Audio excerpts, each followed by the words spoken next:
Tomas, you mentioned when you came back from the sprained ankle that you could feel it in your lungs a little bit. How was conditioning last night, and how do you feel today? Uh, it was tough. I'm not gonna lie. I came in the morning when I got here to do a little workout. That was probably the toughest part. I'm glad I came in and got some work in the morning before the game to really get that first wind out. Pat, go ahead. What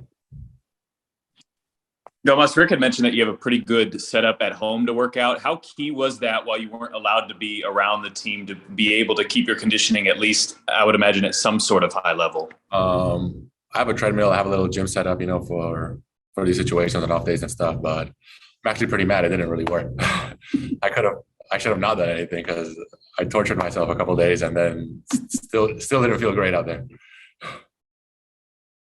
Anybody else?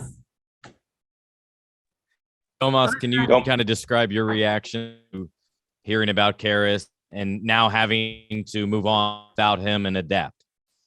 It's crazy. We know it's a business. It's the NBA. Trade deadline always gets crazy, especially if you don't have a great record going on. We saw him in the locker room. It was pretty crazy that it was Cleveland. We were there already. Sad to see him leave. We love him. He's a great guy, great player. He's part of our team. So we wish him the best. JJ. I've asked Justin, Torrey different times about how they try to make the younger players, the rookies, feel comfortable, get acclimated. What is something you can do to, at times there's 3, maybe 4 rookies on the court at the same time as you're going to play some games with them?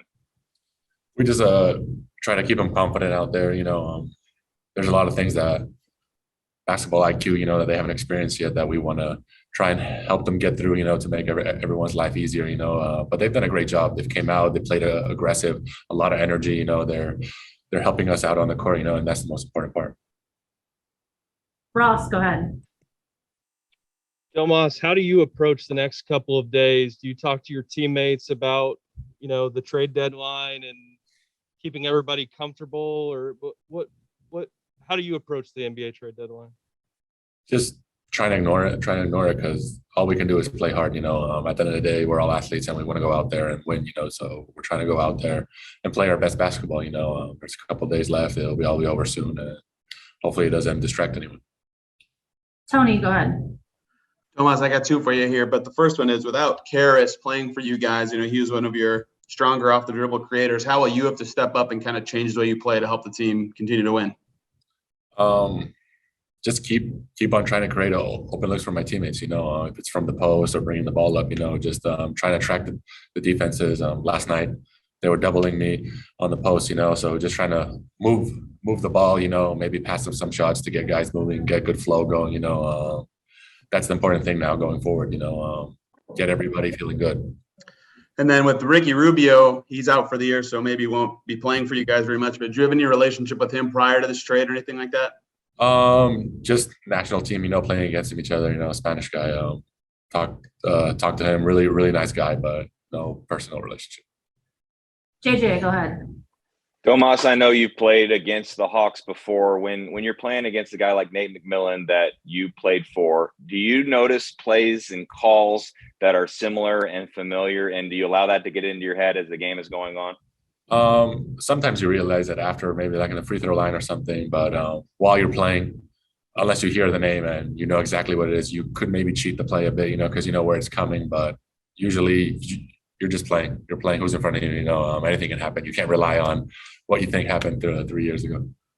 And I have one more thing. Being that you were out last week but not injured, you couldn't be with your teammates.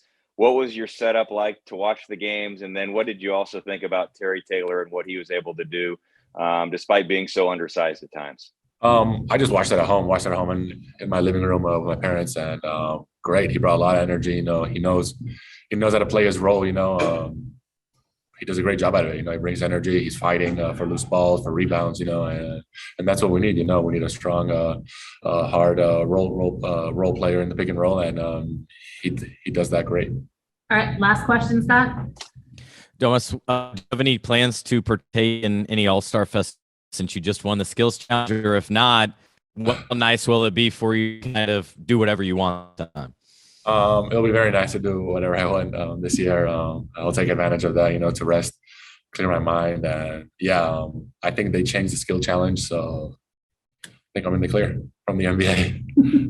All right. Thanks so much. Thank you guys. Thanks, everybody. Thank you. Thank you. Yeah, if they kept it, they would have made me come back with it.